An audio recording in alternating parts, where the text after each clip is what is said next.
Maka dari itu saudara, di dalam mengikut akan Tuhan, kita kerap kali tidak dapat dibatasi dengan liturgi, dengan kebiasaan, dengan cara-cara, metode yang sudah dialami. Tidak bisa, saudara. Maka dari itu kita harus coba mengenal akan Tuhan. Kalau Tuhan kenal kita, itu gampang. Betul tidak? Tapi kalau saudara kenal Tuhan, ini susah, saudara. Sebabnya apa? Kita harus masuk di dalam dunia roh. Maka dari itu kita harus mau belajar. Sebab saudara dan saya ini warga negara kerajaan surga. Tapi kalau saudara umpamanya dari warga negara Amerika, saudara tidak mau belajar Inggris. Saudara tidak mau belajar kebiasaan. Nanti saudara pergi ke Amerika jadi apa? Tontonan. Orang lain ngomong, kamu bengong. Terus orang lain ketawa, kamu turut ketawa. Tanyanya ada apa? Nggak tahu. Nah itu masalahnya saudara. Demikian juga nanti kalau saudara masuk surga, saudara tidak latihan di sini, mana mungkin. Jadi di sana nanti cuma gini toh. Ngong gitu. Ini karena saya pernah diajak ke surga, begitu saudara. Makanya Tuhan bilang, saksikan, ajarkan. Sebab saya pada waktu umur sekitar 20-an itu, saya di gereja itu, saya diajak sana. Dibawa, di dalam gereja dibawa gitu. Tuhan bilang gini, ayo pergi. Aku bilang, loh, aku mati. Enggak. Terus, anak nakal. Saya disebut anak nakal loh. Sama Tuhan Yesus. Jadi jangan dikira bahwa saya ini anak baik-baik. Anak nakal. Saya bilang. Sebabnya saya mau pendetanya bilang gini, kalau saudara percaya Yesus, surga disediakan buat saudara. Saya langsung di sana ngomong. Nanti pendeta ini tak tanya. Berani ngomong, sudah ke surga apa belum? Langsung Tuhan itu datang bilang gini, anak nakal. Siapa sih ngomong? Gak ada ngomong. Wah, nah itu pertama kali saya takut saudara. Terus ngomong lagi, anak nakal. Oh saya kenal, oh Tuhan. Loh aku kan enggak ngapa-ngapain. Aku bilang, oh cuma aku nanti mau tanya. Sampai pendeta itu loh, sudah ke surga apa belum? Kok berani ngomong? Oh ya kamu ini nakal. Ayo ikut sekarang. Kaget dong. Ikut kemana? Ke surga. Wah. Terus saya digotong, dibawa gitu. Jiwa sama roh saya yang ikut. Saya lihat tubuh saya di situ. Aku mati. Enggak. Lula tubuhku ada jiwanya itu. Itu kelontongan di situ saya bilang. Kalau disenggol kan roboh. Oh enggak ada jiwanya, enggak ada roy. Aku bilang, enggak ada orang berani jamah karena aku. Ini loh saudara. Makanya kalau saudara itu tidak ngalami sendiri, saudara tidak akan percaya. Ada satu kuasa di luar pengetahuan dan pengertian saudara yang saudara dan saya sendiri tidak tahu. Saya duduk di antara orang banyak, empet-empetan begitu. Tapi orang sebelah-sebelah saya tidak tahu kalau saya tidak ada jiwani dan roy. Sebab saya lihat sendiri gini, kelihatannya sepanen. Padahal sebetulnya sudah mati itu sebetulnya. Jadi saya sampai di surga saudara, terangnya lebih terang dari matahari. Saya dibawa sana, digandeng sama Tuhan. Saya bilang, bingung, bener. Makanya aku bilang, kamu nanti ya kayak gitu. Bengong. Ini tok gitu. Tuhan bilang, aku bilang, terangnya kok lewat.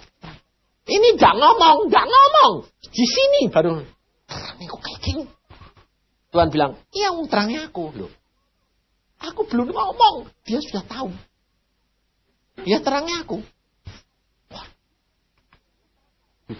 Sejuknya luar biasa. Belum pernah di dunia ada sejuk seperti di surga nanti.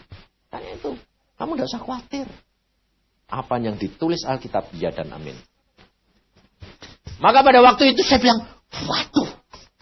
Lalu Tuhan, aku ya cuma waduh gitu toh. Tapi pikiran, wah luar biasa. Sejuknya kok kayak gini. Tuhan bilang, karena ini damai sejahtera yang aku berikan dan janjikan. Damai sejahtera yang aku berikan kepada kamu, kata Tuhan, tidak sama dengan yang diberikan oleh dunia. Kamu merasakan? Ya. Di dalam Mazmur bilang apa? Kecaplah dan rasakan. Bisa. Tetapi jangan dibalik. Nanti saudara merasa. Nah, lalu konklusinya Tuhan Allah, saudara. Dalam dunia roh dan dunia daging jangan dibalik.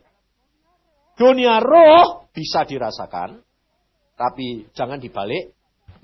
Dagingnya ngerasa itu roh. Tidak bisa dibalik. Hati-hati. Ini kesalahan daripada hamba-hamba Tuhan, anak-anak Tuhan yang sudah berkarunia dan mengalami, mereka lalu dibalik. Kalau gini, merasanya gini, Tuhan hadir. Belum tentu. Kalau Tuhan hadir, hati ini rasanya, saudara, macam-macam. Gak bisa lalu, aku belum pernah nangis.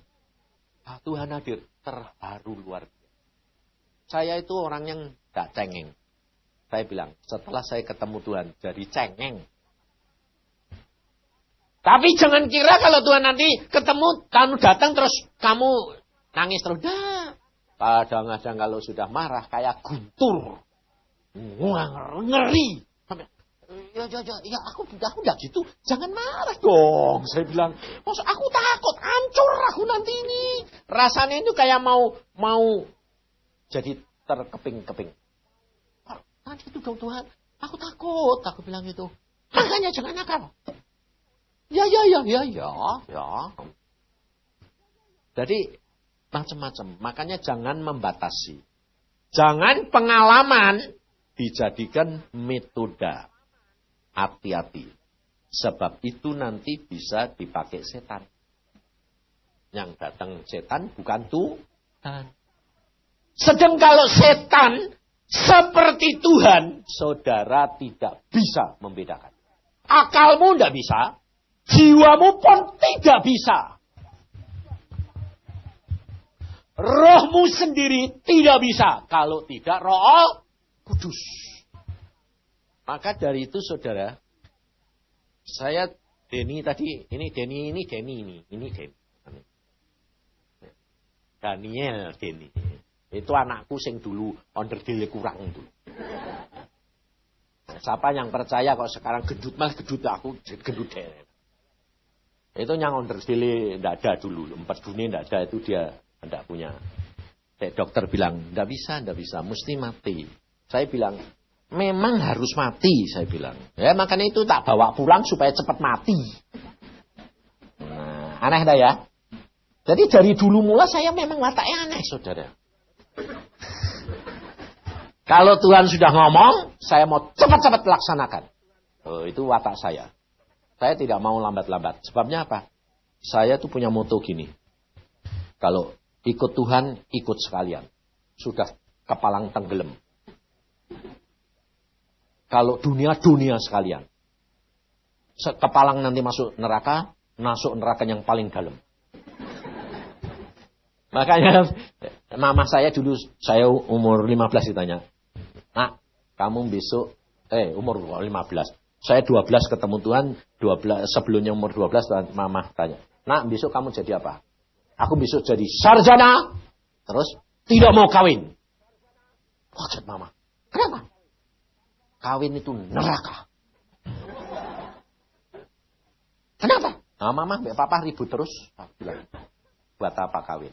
Lah terus, gak kawin, tapi punya simpanan di mana-mana. Wah! Ini saya bilang, saya ini super mata keranjang dulu.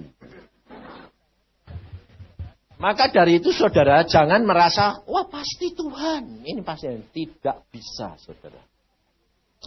Sebabnya apa? Saya pada waktu ketemu Tuhan, harus setan seperti Tuhan Yesus, tidak bisa.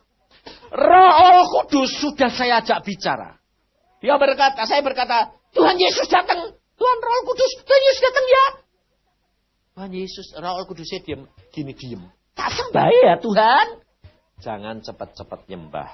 Sudah diomongi begitu masih tidak tahu kalau itu setan. Soalnya apa saudara? Tuhan Yesus atau Roh Kudus tidak mau ngasih tahu. Oh, itu setan. Soalnya apa? Karena setan minta izin Tuhan mencobai saya.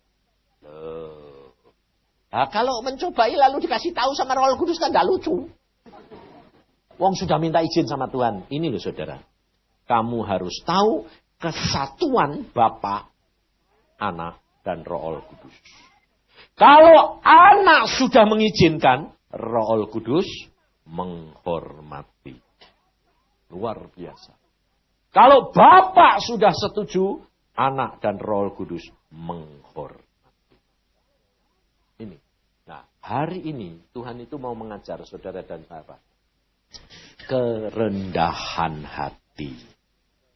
Kenapa saudara? Karena kuncinya untuk engkau bisa bergaul akrab dengan Tuhan, rendah hati. Engkau mencapai target yang disediakan Tuhan, rendah hati. Engkau mengalami damai sejahtera dengan keluargamu, rendah hati.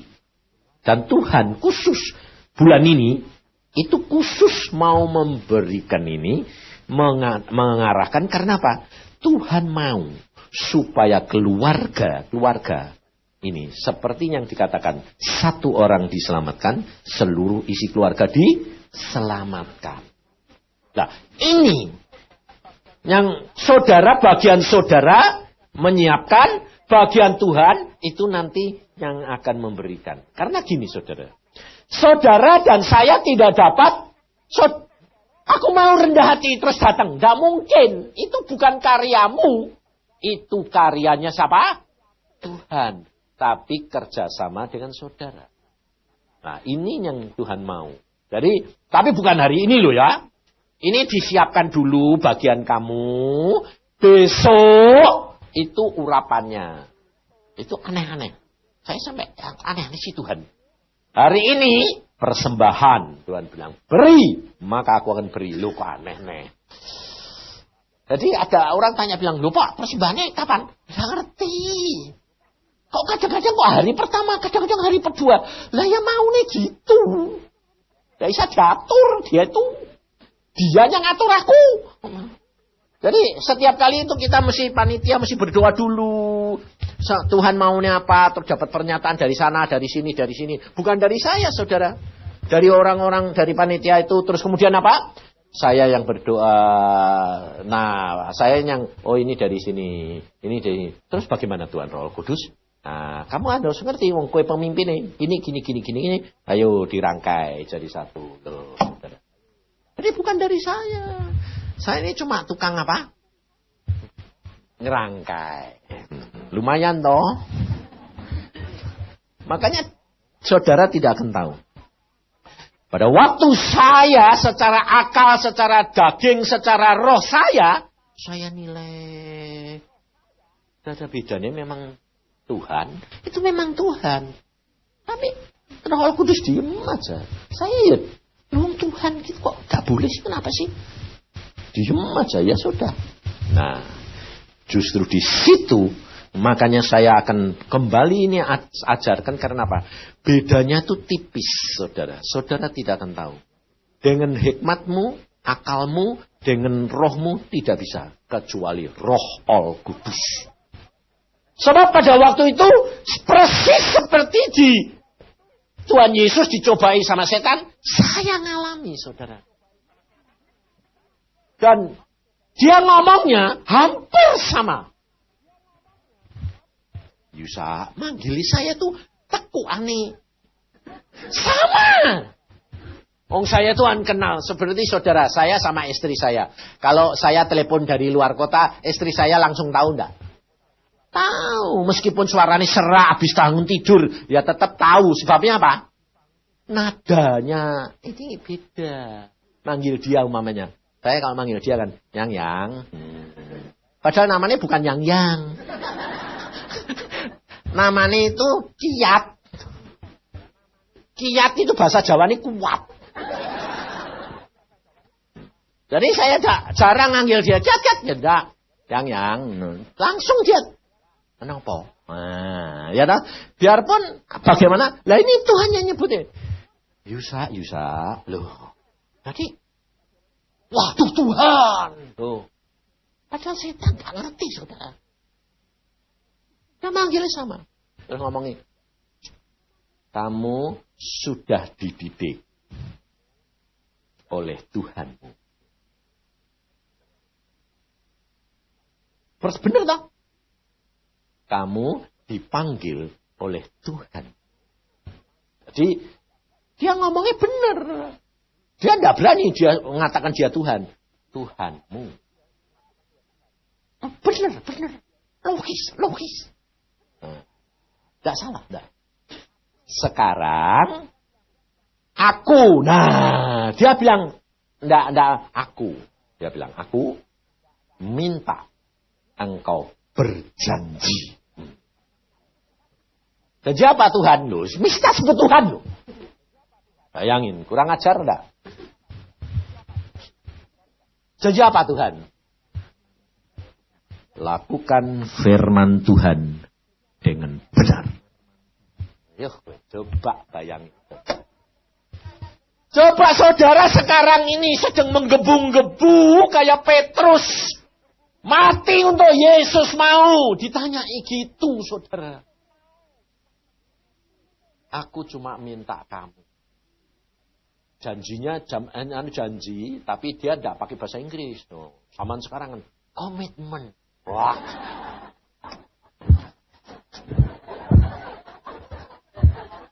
Saudara suka komitmen loh? Ayo jujur, betul?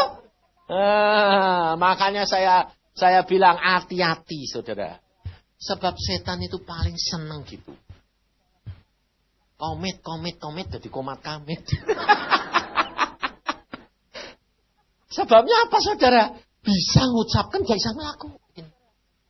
Dia berkata gini. Cuma untungnya dia pada waktu itu udah pakai bahasa Inggris karena aku gak bisa Inggris. Setannya lebih pinter, ngerti. Dia aku dikasih komit gak ngerti aku apa itu.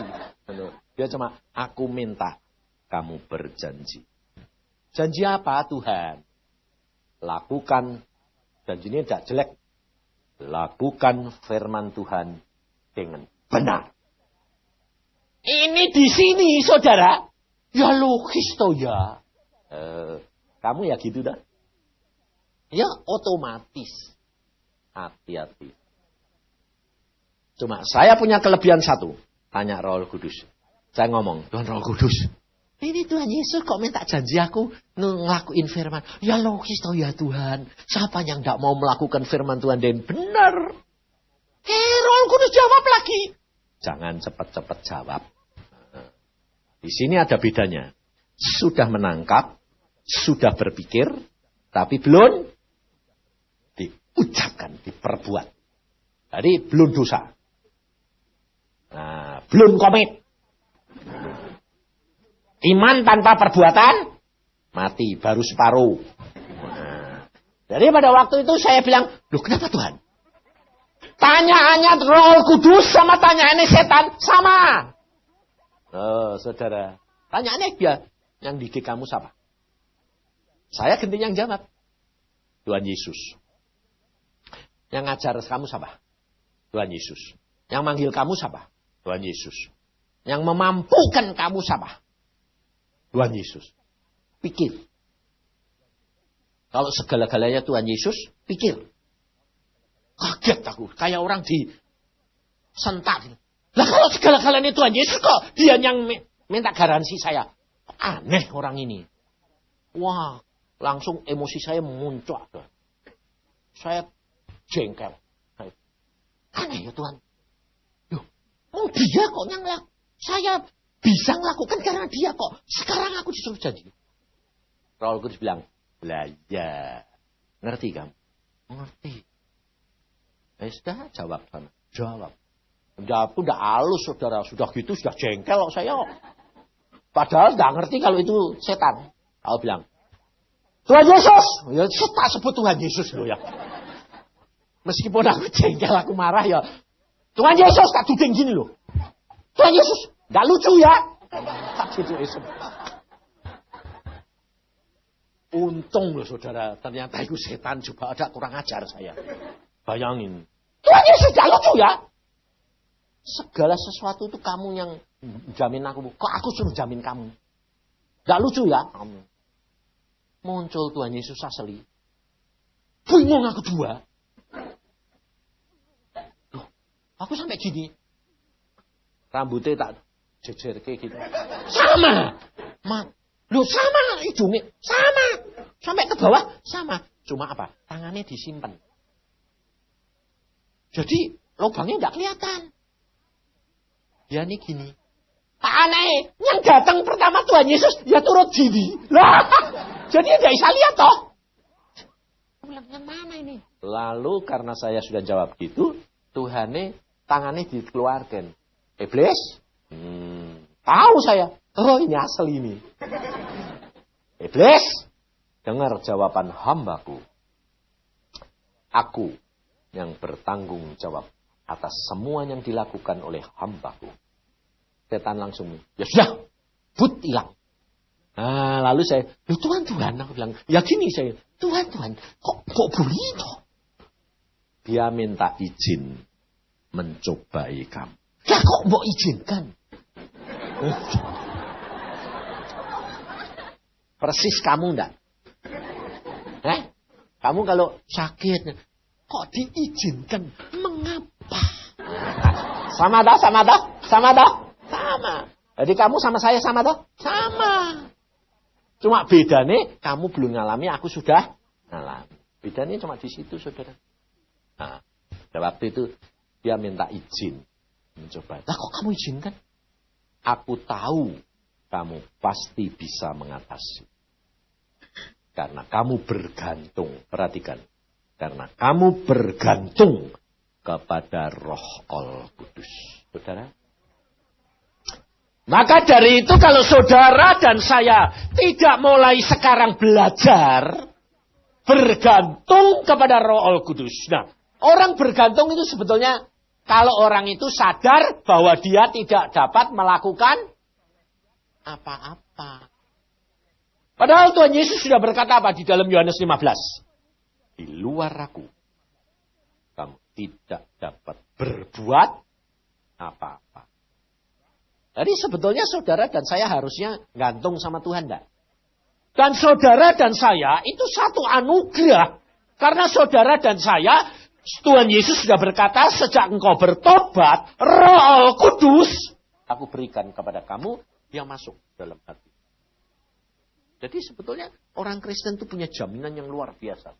Nah, ada satu rahasia yang Tuhan ungkapkan. Mari kita buka di dalam Matius pasal yang ke-11. Matius 11 ayat 25. Nah, ini kuncinya di sini, saudara. Pada waktu itu berkatalah Yesus, aku bersyukur kepadamu Bapa, Tuhan langit dan bumi, karena semuanya itu engkau sembunyikan bagi orang bijak dan orang pandai, tetapi engkau nyatakan kepada orang kecil. Ya Bapa, itulah yang berkenan kepadamu. Semua telah diserahkan kepadaku oleh Bapakku, dan tidak seorang pun mengenal anak selain Bapa, dan tidak seorang pun mengenal Bapa selain anak, dan orang yang kepadanya anak itu berkenan menyatakannya. Nah, ini saudara yang penting. Kalau Tuhan berkenan menyatakan, baru saudara dan saya ngerti. Tapi rahasia apa itu? Loh, ini kan dikatakan padanya, ini tersembunyi bagi orang bijak dan orang pandai. Makanya saya bilang apa? Kalau kamu kenal Tuhan, tambah lama tambah bodoh. Kalau kamu kenal Tuhan, lalu tambah lama tambah pinter, itu tandanya salah. Sebabnya apa? Sebab kamu kan nyanyi. Tuhan bertambah-tambah, aku berkurang-kurang. Jadi kalau kamu kenal Tuhan, kamu bertambah-tambah, Tuhannya tambah kurang. Salah, saudara. Sebab Alkitab sudah berkata, Ini engkau rahasiakan. Nah, rahasia apa? Nah ini saudara. Rahasia kerja Yesus di dalam dunia. Ini memberi contoh saudara dan saya. Dan ini dinyatakan kepada orang kecil. Artinya apa? Aku tidak tahu Inggrisnya, cuma aku mau tanya Agung. Kecilnya di sini itu saya dikasih tahu Tuhan, kecilnya di sini itu orang yang kecil, itu orang yang rendah hati, orang yang tidak punya apa-apa. Miskin di dalam kerajaan surga. Itu orang kecil. Mak Inggrisnya apa Agung? Jadi Tuhan berkata kecilnya ini itu orang yang rendah hati, yang tidak punya apa-apa. Kecil. Nah, saudara tahu? Nah, kalau kamu tidak seperti anak kecil, tidak bisa masuk surga. Anak kecil itu punya apa? Tidak punya apa-apa, saudara. Maka Tuhan Yesus berkata, di luar aku, kamu tidak bisa berbuat apa-apa. Nah, ini. Nah, rahasianya apa? Nah, rahasianya ternyata ini, saudara. Tuhan Yesus berkata apa? Aku di dalam kamu, kamu di dalam aku. Aku belum. Kamu tahu rahasianya itu apa? Aku. Rahasianya itu di tempat aku. Tentang Yesus ini merupakan rahasia. Contohnya apa? Orang Farisi, ahli Taurat, itu belajar Alkitab mau menantikan siapa? Yesus. Tapi Yesusnya sudah ada, mereka tersembunyi. Karena apa? Karena merasa pintar. Jadi orang gede. Gak ketemu. Terselubung. Yesusnya gak kelihatan. Ngerti?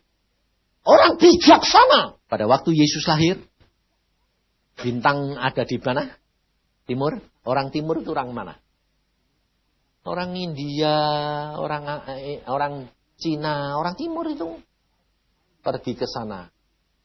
Tahu Yesus gak? Tahu. Waktu kecil, waktu besar tidak ketemu Yesus. Ngerti saudara? Orang bijaksana pun terselubung. Orang pandai terselubung. Tapi orang kecil. Nah, orang kecil ini tidak punya apa-apa. Orang yang rendah hati. Nah, orang yang rendah hati itu satu. Tuhan Yesus berkata apa? Marilah kepadaku, belajarlah kepadaku. Karena aku apa? Lemah lembut dan rendah hati. Pikulahku yang kupasang. Nah, sekarang saudara dan saya suruh mikul kuknya Tuhan. Kuk itu apa? Beban. Jadi, kalau saudara sudah menjadi anak Tuhan, kalau saudara bisa benar-benar menuruti kayak Tuhan Yesus jadi anak kecil, yang tidak punya apa-apa, segala sesuatu tergantung pada Tuhan. Maka bebanmu ringan. Itu saya alami. Makanya saya bilang apa? Saya sekarang dikenal. Dulu di Surabaya sudah terkenal itu. Sekarang di Jakarta mulai dikenal. Mister tidak apa-apa. Bahasa Jawa ini. Ora apa-apa. Jadi kalau ada orang. Pak, kamu kok diomongi gini? Ora apa-apa. Tidak apa-apa. Kamu dikatakan gini. Tidak apa-apa. Pak, khotbahmu dibatalin. Tidak apa-apa. Tidak apa-apa. Memang saya tidak pernah sakit hati. Kenapa? Tidak sakit hati. Saudara tahu rahasianya. Tidak bisa saudara bilang, tidak sakit hati. Nonsen, bro. Tapi kalau kamu sudah ngerti, baru bisa. Saya ngertinya kenapa? Gini, ngalami. Saya ini ada orang tua, umurnya 70. Ngirim minta pelayanan. Seorang sarjana. SH, terkenal. Sangat terkenal. Kaya raya. Jadi komplit. Nulis surat sama saya. Pak Yusa, tolong layani saya. Minta pelayanan. Saya tidak sembayang, tidak tak lihat. Jawab, tidak bisa. Balik orangnya, sopirnya balik. Setengah jam balik, lagi nulis surat. Pak Yusa, kalau engkau tidak melayani, besok saya bunuh diri. Saudara, apa jawaban saya? Silahkan bunuh diri. Yang masuk neraka kamu. Bayangin saudara, itu saya. Tanya itu istri saya. Istri saya itu giling-giling. Aku itu bagaimana sih? Loh, tapi itu dulu loh ya. Waktu dulu belum jadi hamba Tuhan, masih jadi dokter. Jadi, tak tulis di situ saudara. Supaya pulang lagi. Pulang lagi setengah jam balik lagi. Nulis di surat. Kalau Anda tidak mau melayani, saya sungguh-sungguh serat garisi bunuh diri. Mau tak tulis lagi? Silahkan. Yakin saudara. Wis tak tulis loh. Si Tuhan ngomong. Layani. Apa Tuhan? Layani. Orang kaya. Susah masuk surga. Terus dia bilang, dia benar-benar besok bunuh diri. Dan kamu tak tuntut. Oh ya, jangan gitu dong. Aku bilang, oh aku yang gak apa-apa kok mau tuntut. Lah dia minta melayani, kau gak mau. Benar mau bunuh diri. Iya, aku kan yang tahu. Ya sudah. Tak balas. Oke, besok jam 7 pagi saya datang. Nah, tiap minggu 2 kali saya layani saudara. Jam 7 sampai jam 8 saya pergi kantor. Jam 7, jam 8. Itu tiap minggu 2 kali. Dari bangkrut, miskin, habis semua disita. 3 tahun saya melayani. Tidak jadi bunuh diri. Lalu, saudara tahu? Waduh, ngajuin kredit ke negeri Belanda. Di ACC, saudara. Wah, bukan jadi miskin, bakal jadi kaya raya, saudara. Miliarder. Zaman tahun 70-an. Ya kaya. Wah, saya yang layani kan turut seneng. Wong berhasil, siapa tahu. Loh, jujur. Wong aku dulu masih mata keranjang. Kok mata keranjang? Mata duitan. Loh, bener toh ya? Terus terang jujur sampai sekarang aja pendeta banyak yang gitu enggak? Hah? Ngelayani orang kaya, didoake siapa tahu. Cuma ada pendeta yang halus, ada yang kasar. Yang kasar gini, perpuluhan ini masuk saya. Nah itu yang kasar. Cuma sing halus gini, ya semoga berhasil, siapa tahu. Kan ada embel-embele ya toh. Siapa tahu keciprat. Nah, saudara tahu? Saya ngalami. Makanya saya sekarang tidak berani. Saya tidak pernah ngomong gini. Doain. Berhasil pada berhasil. Bukan urusan saya.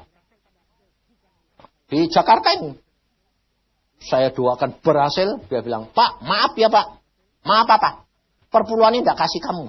Aku tidak butuh perpuluhanmu. Lah, Bapak kan yang doain. Iya. Tapi Tuhan suruh ngasih ke orang lain. Itu betul. Sebab Alkitab berkata, yang satu menanam, yang lain menuai. Nah, jadi nanti orang lain yang berdoa, yang nuai aku kebalik. Jadi balik-balik supaya kita tidak jatuh dalam dosa, mengharapkan manusia. Nah, itu Tuhan. Makanya saya sudah kenal. Nah, ini berhasil, saudara. Apa terjadi? Saya senang karena berhasil. Saya jam 7 ke sana, saudara. Duduk ini di kursi. Ayo Om, buka Alkitab. Buka Alkitab. Saudara tahu? Tak suruh buka Alkitab. Jawabannya itu langsung. Duduknya lain. Dulunya gini. Sekarang. Aku bilang, loh Om. Kamu ini. Aku mulai hari ini tidak butuh kamu. Bayangin saudara. Bayangin saudara. Aku mulai hari ini tidak butuh kamu. Aku akan kayak orang ditampar. Kenapa? Kreditku dari negeri Belanda keluar. Dan aku sudah ditelepon Bank Indonesia. Besok jam 12. Cair. Uang ambil.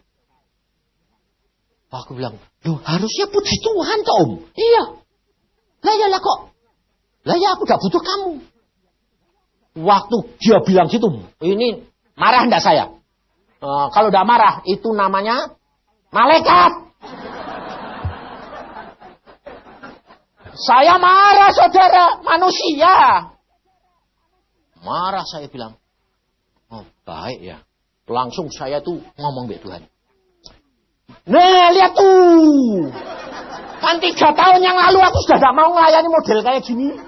Orang kaya susah masuk surga. Mau suruh sekarang aku diusir-usir. Sudah berhasil, bayangin saudara. Saya marah sama Tuhan juga. Nah, karena belum ngerti. Ya toh? Makanya tak ajari. Marah gitu. Waktu marah saya mau pergi saudara. Pulang beneran toh. Mau angkat kursi ini kantil.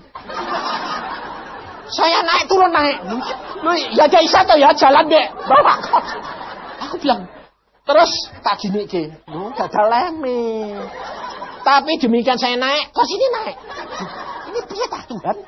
2 kali saya tahu bahwa saya tidak boleh pergi. Tuhan tidak ngomong. Tidak boleh pergi. Tidak. Kursi ini tempel. Angsal saya naik. Kursi ini naik. Aku angsal. Mau pulang gini. Terus ngangkat. Saya gak bisa melaku. Duduk meneh. Duduk tak gini-gini. Gagal leme. Ngesar gagal leme. Terus berdiri lagi. Ikut lagi. Loh. 2 kali saya langsung bilang. Ya ngerti aku. Loh, saudara. Itu Tuhan ngomong. Melalui apa? Kursi. Makanya jangan batasi Tuhan. Tuhan tuh suka guro. Lawang kok ngomong. Jangan pergi. Ya toh. Lah kok sini ditempel. Aneh-aneh we aku bilang. Lah mbak ya ngomong. Jangan pergi. Ya kan yang aku nurut toh ya. Kok sini ditempel. Jadi gak bisa pergi. Sebabnya dek diomongi. Saya mungkin sengaja tetap bantah. Satu-satunya jalan yang paling baik. Kursi. Ada isapa jalan di kursi. Terus, ya ngerti aku minum. Lah diem aku.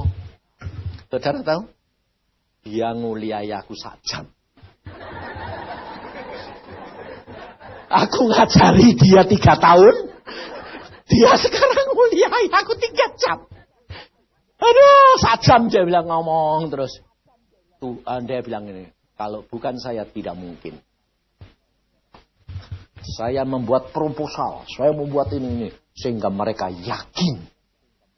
Bank di Belanda, oke. Dan dia memang lulusan Belanda, saudara. Dia memang lulusan Belanda. Saya jadi, karena Tuhan bilang suruh duduk, ya wes. Aku tidak marah. Jadi saya diemi. Ya terus cerita Cerita. Selesai? Sudah om. Ya sudah selesai, kamu boleh pulang. Bayangin rasain kayak apa? Sakitnya kayak apa? Langsung saya mau pulang. Tuhan bicara. Ngomong langsung. Beritahukan firmanku. Kaget aku. Apa Tuhan? Katakan kepada dia. Kreditmu besok jam 12 dibatalkan.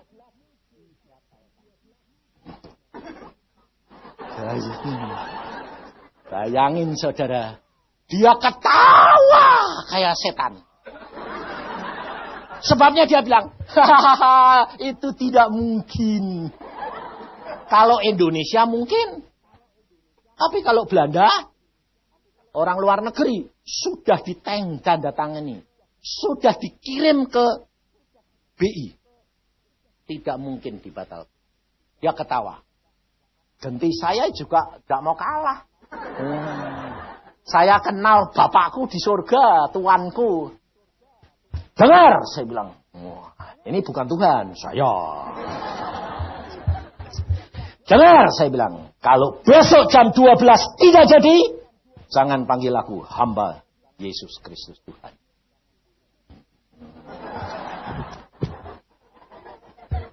Ayo, itu sombong enggak? Ngawur. Itu makanya kamu enggak bisa bedai orang sombong ambek orang percaya.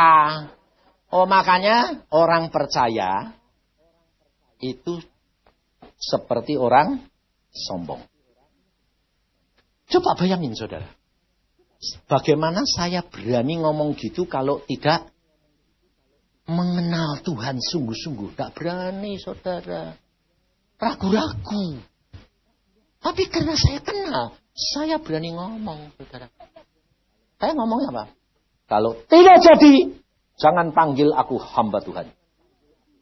Karena yang berbicara itu dia. Dan aku kenal siapa dia. Ya ketawa. Oke, selesai. Angkat pantat gampang. Ringan. Udah ikut ke sini. Aku bilang, ayo Tuhan. Nah, sudah selesai, pulang. Wah, saya santai saudara. Tapi saudara, apakah sudah selesai? Tidak. Sampai rumah, saya masuk kamar. Saya adu perkara be Tuhan. Iya. Nggak di sana tok, di sini Tuhan. Aku bilang, karepmu itu piye toh, coba. Jadi karep itu apa? Maumu itu apa? Suruh melayani 3 tahun, tak layani. Setiap jam 7, Selasa, Jumat. 3 tahun, sudah berhasil. Kayak gini hasilnya. Engkau kan maha tahu. Saya bilang, kenapa mbok suruh melayani model kayak gini? Orang yang gampang masuk surga banyak. Tuhan itu rendah hatinya, saudara. Makanya kita nanti belajar. Tuhan bilang apa? Yusa, engkau kok ndak kenal aku? Coba terangin. Tuhan bilang apa? Apa kata Alkitab di dalam Matius? Jikalau engkau dihina karena aku, jikalau engkau diejek karena aku, jikalau engkau melakukan firman-Ku dengan benar, dan kamu ditolak dan diejek, ngucap syukur karena upahmu besar di surga. Kamu mau upah di dunia apa di surga? Mak dia kaget. Ya di surga. Ya, kamu digitu, kamu kerja 3 tahun gak dapat hasil apa-apa tuh, malah dimaki tuh, diejek tuh. Ya, upahmu tuh double. Ya kalau gitu, ya suruh ngecek.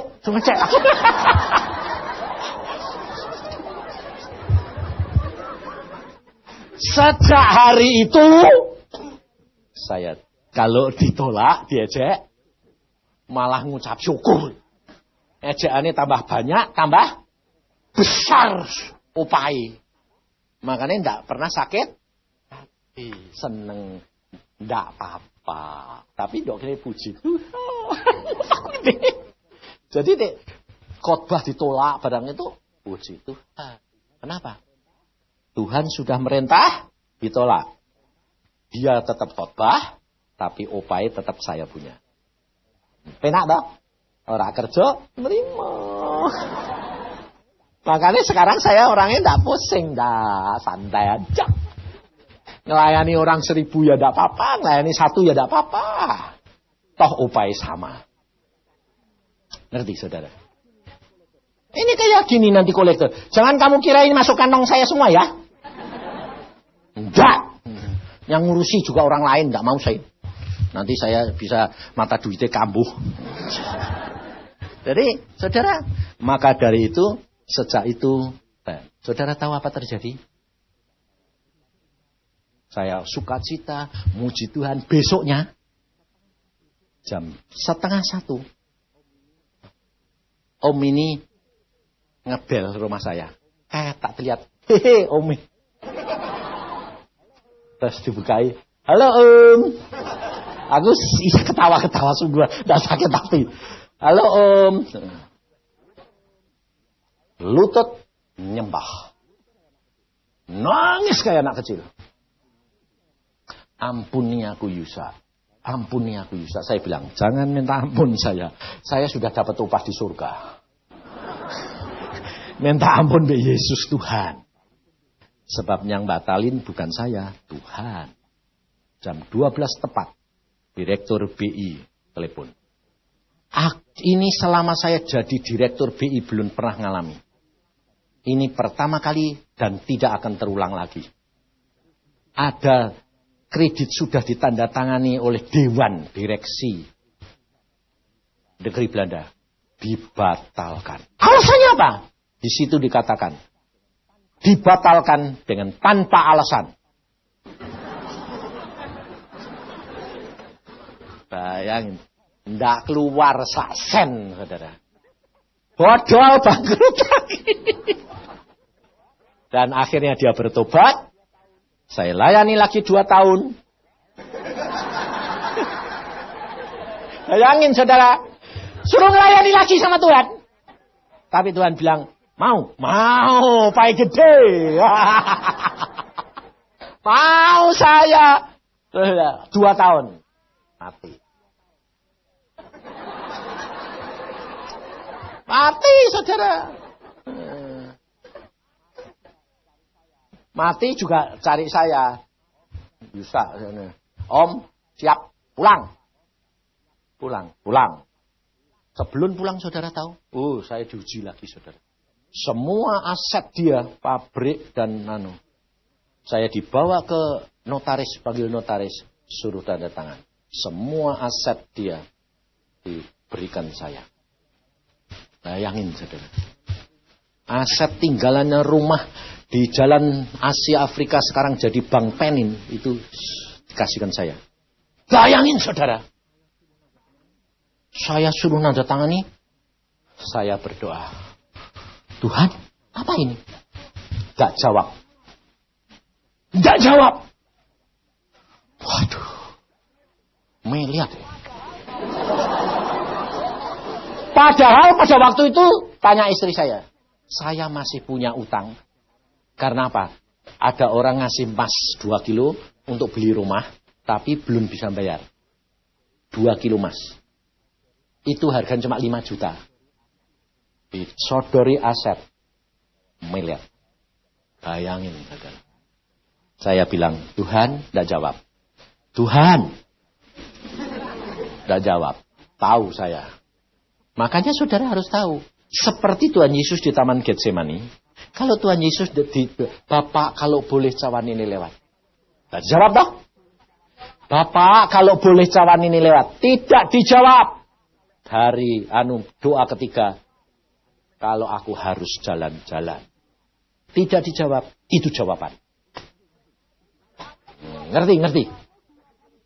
Kalau kamu 2 kali berdoa. Sudah bergumul tidak dijawab. Itu jawaban. Tidak dijawab. Bapak, aku bilang, gak dijawab. Tuhan, gak jawab. Tahu saya. Oke. Saya ambil surat perjanjian itu. Saya sobek-sobek. Balik. Tidak, ini bukan hak saya. Tak balikin. Mati dia. Plus. Kasih ke anaknya. Saya gak mau. Saudara. Dan justru di situ Tuhan berkata apa? Setelah selesai saya sobek-sobek, Tuhan baru ngomong. Nah, itu namanya ujian. Tuhan ngomong apa? Lulus. Lulus Tuhan? Lulus. Karena kamu tidak mata duitan. Ya. Coba saya terima, upahku di surga dicoret. Saudara, ngerti? Sebab Yesus sudah berkata kepada orang Farisi, mereka sudah dapat upah di dunia, tidak di surga. Maka hati-hati. Nah, rahasianya apa? Yang Tuhan mau ini. Nah, rahasianya adalah di dalam diri Yesus. Yesus berkata, kalau engkau bertobat kepadaku, Ya kamu percaya menjadi anakku, percaya kepadaku, aku di dalam kamu. Lalu kamu di dalam aku. Ayo, aneh enggak?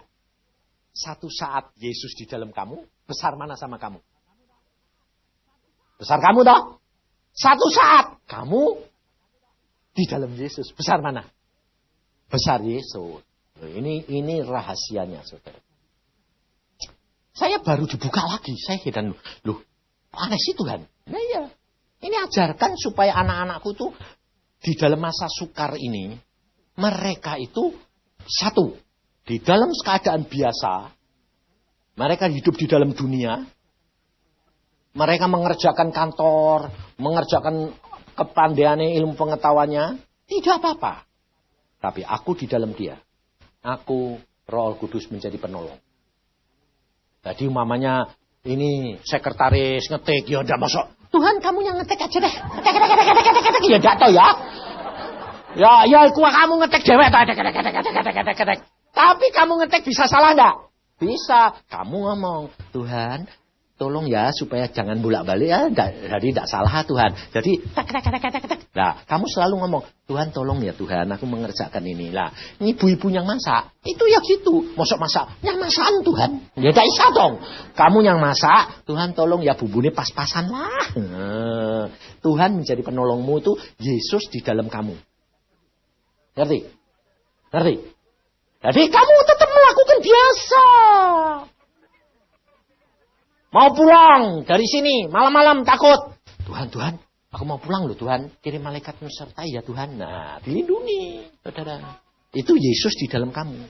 Nah, kapan kamu di dalam Yesus? Saat kamu menghadapi masalah.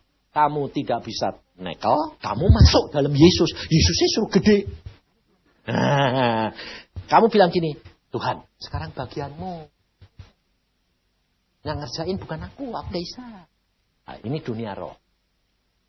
Ini mujizat. Ini kuasa. Nah, jadi saudara, sebetulnya saudara ini sudah punya senjata luar biasa enggak? Nah, perlu takut pada? Tapi kenyataannya? Kenapa kok mesti takut?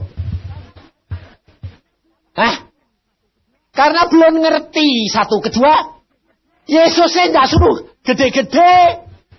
Yang gede kamu, Yesusnya kecil di dalam sini. Kamu selalu gini. Mari Tuhan masuk hatiku. Lu cilik terus, kecil. Tidak pernah gede Tuhan. Makanya saya bilang apa? Kamu belajar komunikasi sama Roh Kudus. Di dalam saat-saat kamu tidak bisa mengatasi. Kamu bilang, Tuhan, aku tidak punya jalan. Kau sekarang yang bagianmu. Terserah. Nah, kamu diem. Jangan mikir, golek cari jalan lagi. Bisa selama kamu masih mikir cari jalan, Tuhan itu tidak bekerja. Makanya saudara, kita kerap kali tidak sadar. Nah, ini Agung baru cerita tadi sama saya. Wah Pak, Tuhan jalannya kok aneh sih Pak? Iya betul. Tidak aneh gak Tuhan? Aku tuh doa buat anakku yang semi itu dua kali luar biasa. Nah terus, jalannya keluar tuh sepele itu Pak. Tak doa ke 2 tahun setengah mati jungkir baik. Tiap hari tak tumpang di tangan. Oh bapaknya pendeta. Nggak berubah. Tambah lama tambah. 2 kali luar biasa. Melawan mamai terus. Mentok sebenarnya. Satu saat Tuhan kasih jalan. Setelah 2 tahun. Tuhan bilang gini. Sebabnya anakmu kok nakal kayak gitu kenapa? Mamai sing salah. Hah? Nabur Noah. Nabur apa? Waktu dia belum bertobat, dia selalu melawan mamai. Bikin malu mamai. Sekarang anaknya balas mamai. Suruh minta ampun, papai suruh berkati. Beres. Angkane 8, 9. Tanyai sama bapaknya. kok sekarang nggak nakal? Oh mungkin aku sudah dikantongi Tuhan. Ini.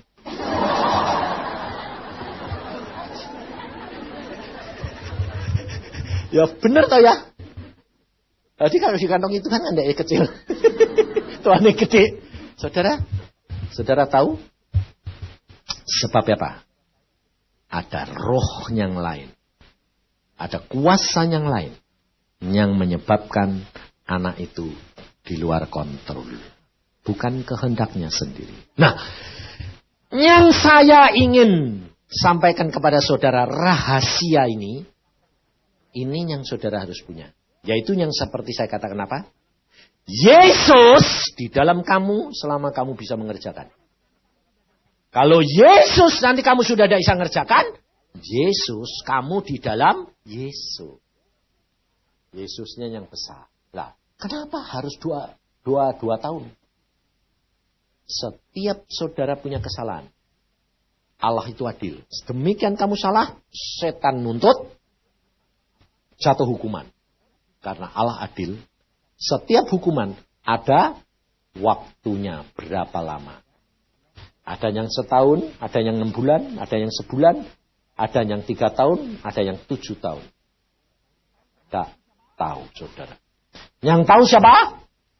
Roh Kudus. Makanya saudara perhatikan Denny tadi apa? Melihat apa? Buku gede. Buku apa itu? Buku kehidupan. Setiap namamu tercantum di situ. Setiap perbuatanmu tertulis di situ. Dan yang terakhir dia bilang apa? Nama saya ya.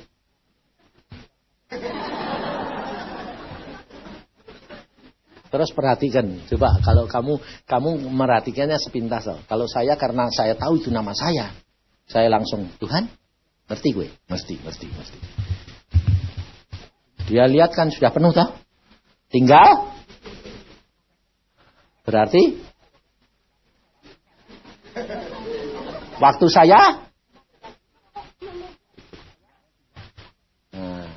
saya tinggal dikit. Saya senang pas susah. Senang. Bye-bye. Ngerti saudara? Jadi tidak ada yang kebetulan. Makanya, tapi jangan ngomong loh ya. Tak pesen loh ya. Di sini aku ngomong. Jangan bilang, seminar Yusa cuma sampai Juni. Habis itu Yusa. Awas loh. Gak ada yang ngomong Yusa mau mati. Nanti setelah bulan Juni. Ngawur. Jadi ini seminar sampai Juni. Dari itu saya tidak ambil pelayanan. Karena setelah itu saya duduk diem. Loh, kok hilang lagi ya? Bisa ngomong lagi hilang. Ngawur.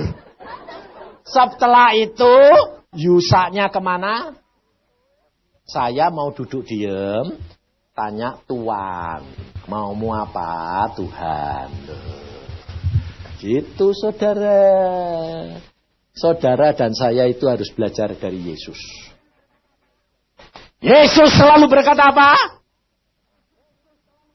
Aku tidak dapat melakukan segala sesuatu tanpa Bapa yang melakukan di dalam saya. Ini loh saudara, kerendahan hati. Itu bukan rendah diri. Itu bukan lemah gemulai, halus enggak. Saudara boleh tanya saya sama istri saya. Saya itu dulu orang kayak apa? Diktator, pencemburu. Allah itu cemburu enggak? Kamu boleh cemburu enggak? Ayo, pasti kamu bilang, boleh. Kenapa? Bukankah aku diciptakan menurut sifatnya Allah? Ngawur itu namanya. Aku dulu ya gitu. Istri saya bilang, yang kamu dulu kalau cemburu dulu, aku menderita yang. Allah cemburu, aku juga cemburu. Lalu dia bilang, lah tapi kalau Allah cemburu itu enggak membuat aku menderita kok. Kalau kamu tuh menderita, ini enggak boleh, ini enggak boleh, ini enggak boleh, ini enggak boleh, ini enggak boleh. Bayangin. Kasihan toh? Lalu saya tanya, Tuhan, aku cemburu boleh enggak? Tuhan bilang, tidak boleh. Lah kalau kamu boleh, aku tidak boleh. Tuhan bilang gini, cemburuku sama cemburumu itu beda. Kalau cemburuku supaya kamu selamat masuk surga. Tapi kalau kamu cemburu sama istrimu, kue egoistis karena apa? Karena kamu takut kehilangan dia. Beda, Tuhan. Kamu cemburu sebab apa? Sebab kamu takut orang lain jamah dia toh. Kamu takut dia dimilikin orang lain toh. Kamu curiga sama dia, itu dosa, Tuhan bilang. Itu nafsu, bukan roh. Tapi kalau cemburuku, itu karena supaya kamu masuk surga, selamat. Jadi bukan demi kepentinganku, demi kepentingan kamu. Tapi kalau kamu cemburu sama istri, demi kepentingan kamu. Beda, Tuhan bilang. Oh, tidak boleh Tuhan. Tidak boleh. Maka dari itu saudara, kalau engkau masih cemburu, kalau engkau tidak percaya, itu tandanya kamu tidak rendah hati. Rendah hati itu melayani. Kasih itu menutupi dan percaya segala sesuatu. Dan Tuhan mau. Saudara tahu, Tuhan mau. Kamu dan saya harus rendah hati. Rendah hati seperti yang dilakukan oleh Yesus. Yaitu apabila kamu bisa membuat Yesus lebih besar daripada kamu. Itu tandanya rendah hati. Sebab kalau Yesus selama di dalam diri saudara, saudara gampang. Bahkan saudara merintah dia. Tidak minta tolong, tapi kamu bertindak dalam nama Yesus. Kamu berbuat. Kan Yesus Maha Kuasa. Bukankah dengan iman aku dapat melakukan segala perkara? Nah, bukankah Yesus berkata, jikalau engkau di dalam aku dan firmanku di dalam kamu, minta apa saja, kamu dapat. Coba perhatiin. Coba. Kalau engkau di dalam aku, kata Yesus, besar mana? Besar Yesus. Dan firmanku di dalam kamu, kamu boleh minta apa saja. Nah, kalau kamu di dalam Yesus, berarti besar Yesus. Kalau kamu punya keinginan, siapa yang keinginan siapa sebetulnya? Loh, kamu di dalam Yesus. Jadi kalau kamu punya keinginan, kalau tidak di ACC sama Yesus, bisa dah? Gak bisa, wong kamu di dalamnya. Tapi sementara ini, saudara, Yesus ada di dalam kamu. Anakmu sakit. Dalam nama Yesus. Dalam nama Yesus. Itu karepmu apa karepe Tuhan? Kehendakmu apa kehendaknya Tuhan? Kehendakmu. Sebab Yesus di dalam kamu. Tapi kalau kamu bilang gini, Tuhan, anakku sakit. Dokter sudah angkat tangan, sakitnya parah. Aku kan gak punya kemampuan Tuhan. Engkau punya. Tanya, maumu apa Tuhan? Kalau kamu bilang, maumu apa Tuhan? Berarti kehendak Tuhan apa kehendak kamu? Kehendak Tuhan. Besar kamu apa besar Tuhan? Lalu kalau Tuhan bilang, 2 puasa. Ya kamu tinggal jalan aja. 2 puasa Tuhan. Ya 2 puasa. Adapun nanti tambah parah, ya tidak apa-apa. Tugasmu cuma apa? Mengucap syukur. Percaya. Sebabnya apa? Saudara harus sadar. Saudara dan saya adalah budak beliannya Tuhan. Saudara dan saya sudah dibayar oleh Yesus dengan harga tunai. Jadi engkau bukan milikmu lagi. Anakmu bukan milikmu. Milik Yesus. Jadi saudara biarkan dia besar. Saudara tanya, maumu apa Tuhan? 2 puasa. Stop obat. Ya. Lah kok tambah parah? Enggak masalah. Itu bukan bagian kamu. Bagian dia. Dan Tuhan selalu begitu. Tuhan selalu begitu. Pikiranmu bukan pikiranku. Rencanamu bukan rencanaku. Tapi kalau engkau dan saya taat, itu tandanya rendah hati. Ketaatan. Nurut karena sadar aku tidak ada apa-apa. Makanya mesti ngomong, saudara. Jiwa mesti setiap kali sembahyang kamu bilang, Tuhan, aku sadar, aku ini budak belianmu. Apa yang kau mau? Sampai dia mengatakan apa? Engkau sahabatku. Kalau Tuhan sampai ngomong kepada kamu bilang engkau sahabatku, berarti kamu harus sudah mengerti jalan pikirannya dia. Itu lebih berbahaya, saudara. Berbahayanya apa? Bedanya itu tipis sekali. Sebab kalau kamu salah, bayarnya terlalu mahal. Musa salah. Saya pernah dibawa Tuhan ke tempat yang maha kudus. 3:30 pagi. Habis retreat, saya mau tidur. Tuhan sudah selesai, saya mau tidur. Sampai agak siangan, baru pulang. Aku bilang gitu. 3:30 dibangunin. Bangun. Loh Tuhan, 3:30, aku mau tidur. Bangun. Apa-apa. Ikut aku. Bawa, saudara. Loh ini apa sih Tuhan? Wah kok ngeri. Waduh, bahaya. Waduh, bahaya Tuhan. Saudara tahu? Apa yang Denny tadi lihat? Kabus. Awan kabus. Awan yang tipis itu. Tapi kayak benang. Bukan halus gitu. Kayak salju udah. Ada benangnya, saudara. Jadi kayak benang-benang halus, tapi awan. Awan. Saya bilang, itu apa Tuhan? Kekudusan Bapa. Nah, terus, ayo masuk sana. Waduh, Tuhan. Aku mau bawa kamu ke dalam tempat yang maha kudus. Waduh, kamu belajar. Saya terus terang takut, saudara.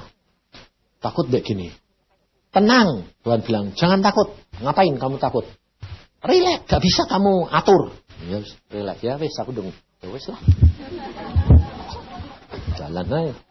Saudara, demikian saya masuk plus benang-benang awan. Itu nembus dari kepala saya sampai ke kaki itu transparan. Saya bisa lihat. Tuh, benangnya kok nembus-nembus ke tubuh saya Tuhan. Gak ada. Tuhan bilang gini. Kamu lihat tubuhmu. Iya. Benangnya jalan di dalam enggak? Iya. Ada yang putus enggak? Tidak ada. Tuhan bilang, kalau kamu melanggar firman sedikit saja dengan perkataanmu, pikiranmu, salah satu benang putus, melanggar kekudusan Bapa. Kamu tahu Musa? Musa tidak ada orang selembut Musa. Tidak ada orang yang dapat bercakap-cakap dengan bapakmu muka dengan muka kecuali Musa. Sebab Musa itu adalah nabi yang dipilih Tuhan untuk Israel. Kamu tahu nabi-nabi yang lain tiap bangsa? Indonesia punya nabi dak? Ada. Doyo-boyo. Cina punya nabi dak? Ada. Kongcu. Tiap bangsa Tuhan bilang. Median punya nabi dak? Ada. Apa? Biliam. Setiap bangsa punya nabi. Dan nabi-nabi itu diberikan hikmat, marifat oleh Tuhan. Pengertian oleh Tuhan. Di mana kenapa mereka tidak bisa masuk surga? Kenapa Tuhan? Mencuri kemuliaan Tuhan. Kenapa? Mereka punya pengikut banyak, kemudian mereka memuja nabinya. Perhatikan orang Farisi ahli Taurat, aku pengikut Musa, bukan pengikut Allah. Saudara, di alam maut ada pendeta dengan jemaatnya. Di alam maut ada pendeta dengan jemaatnya. Kamu pengikut siapa? Yesus. Jangan mengidolakan seorang hamba Tuhan. Termasuk saya. Kalau saudara mengidolakan, saudara pasang tali gantungan buat saya. Ngerti? Tuhan berkata, mengapa Musa tidak boleh masuk Kanaan? Karena dia mulutnya salah. Pada waktu dia menghadapi gunung, bangsa Israel minta air. Dia berkata, orang-orang durhaka, apakah kami harus mengeluarkan air? Pukul, keluar air. Tuhan berkata, kamu melanggar kekudusan. Kenapa? Siapa yang mengeluarkan air? Bukankah aku? Kenapa kamu bilang kami? Bayangin. Waduh, salah ngomong Tuhan. Ya. Ngerti kamu? Saya jalan di situ, saudara. Aduh Tuhan, tidak berani mikir, tidak berani ngomong. Saudara, keluar rasanya, aduh ayem. Tuhan bilang, ngerti kamu? Ya, lulus gue. Bayangin, saudara. Makanya kalau Denny tadi lihat, sudah tinggal sedikit. Wah, aku sudah gini. Tuhan, pegangi aku terus ya. Jangan bawa lepaske. Bawa lepaske. Nanti muncul lagi Tuhan. Wong aku ini kerikil. Betul? Kamu ini loh kerikil enggak? Kamu ini seperti kerikil di dalam mutiara. Ngerti? Kamu kerikil di dalam kerang. Setiap gerakan kamu menyakitkan kerang. Setiap gerakanmu menyakitkan Yesus. Yesus harus menebus. Kamu bertobat, ditebus, dihapus dengan darah. Tebus dengan darah. Kamu dibungkus seperti kerikil itu. Tambah lama kamu tinggal di dalam firman, mutiaranya tambah besar, tebal. Sehingga kalau dikebentur, dibanting sekalipun tidak pecah. Tapi saudara tahu, saudara sekarang kalau diomongin orang, masih kelihatan wataknya enggak? Kerikilnya kelihatan enggak? Hah? Kesenggol sedikit, ting, kerikilnya muncul. Marah, mulutnya maki, masih. Cerewetnya masih. Takutnya masih. Saudara tahu? Karena engkau tidak tinggal di dalam firman terus-menerus. Makanya saya bilang, Tuhan, aku seorang hamba yang tidak ada artinya. Jangan lepaskan aku sampai akhir. Aku mau pulang sampai pada waktu yang kau sudah tetapkan. Makanya kalau berdoa, saudara, jangan bilang, Tuhan pakai hambamu itu dengan heran. Tambah lama, tambah heran. Guling. Aku kalau didoa kayak gitu, enggak ya Tuhan. Enggak. Aku bilang, Tuhan pakai hamba. Lebih lama lebih berkenan kepadamu.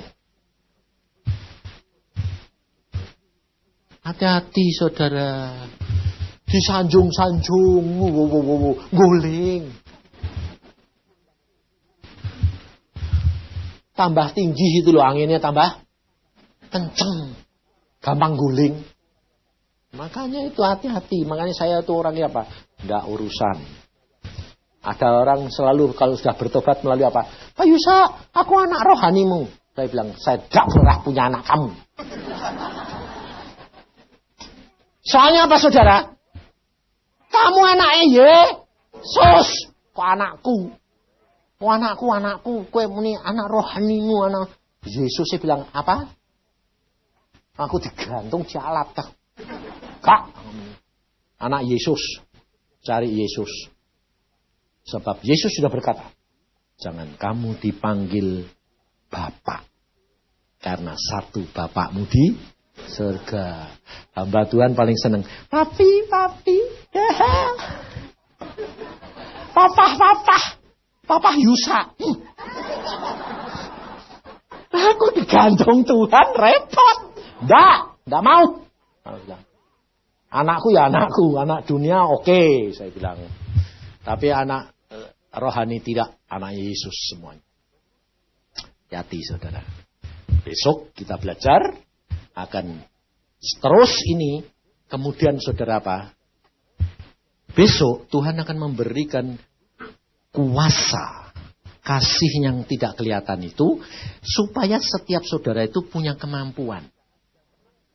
Jadi kamu sudah, yang penting kamu sudah tahu, kamu sekarang membutuhkan, kamu merindukan, kamu minta. Malam ini berdoa, minta. Besok Tuhan berikan. Kamu nggak usah lihat, tapi kamu akan melihat. Tuhan berkata apa? Pohon dilihat buahnya. Pada waktunya kamu akan melihat bahwa ada kuasa di dalam dirimu, di mana Tuhan yang melakukan di dalam kamu dan saya. Amin. Mari kita berdoa.